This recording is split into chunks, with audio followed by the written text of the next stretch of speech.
চকরিয়া কক্সবাজার ভোরের আলো পুরোপুরি ফুটতে না ফুটতেই নেমে আসে এক শোকের ছায়া।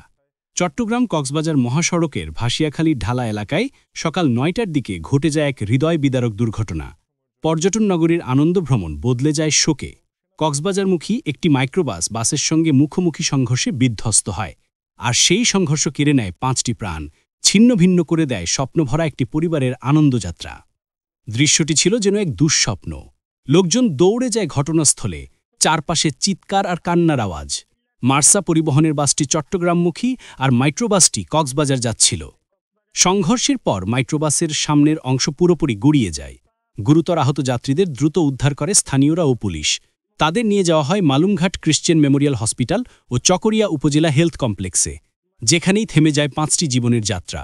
৩ জন মারা যান মালুমঘাট হাসপাতালে, ২ জন চকরিয়া উপজেলা হেলথ কমপ্লেক্সে।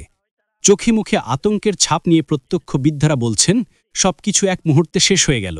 কেউ চিৎকার করছিল, কেউ সাহায্য চাইছিল। রাস্তায় পড়ে থাকা মাইক্রোবাসের ভাঙা দরজা আর ছিন্ন কাচের টুকরো যেন ঘটনার নীরব সাক্ষী হয়ে আছে। আহত ৩ জন এখনও চিকিৎসাধীন, তাদের অবস্থা আশঙ্কাজনক বলে জানিয়েছেন চিকিৎসকরা। মালুমঘাট হাইওয়ে থানার ওসি মেহেদি হাসান বলেন, আমরা খবর পাওয়ার সঙ্গে সঙ্গে ঘটনাস্থলে পৌঁছে উদ্ধার কাজ শুরু করি। হতাহতদের নাম পরিচয় এখনও জানা যায়নি। প্রাথমিকভাবে ধারণা করছি তারা পর্যটক ছিলেন, কক্সবাজারে বেড়াতে যাচ্ছিলেন। দুর্ঘটনার পর বাস ও মাইক্রোবাস দুটি জব্দ করে থানায় নেওয়া হয়েছে। ভাসিয়াখালীর সেই রাস্তায় এখনও লেগে আছে দুর্ঘটনার দগদগে দাগ।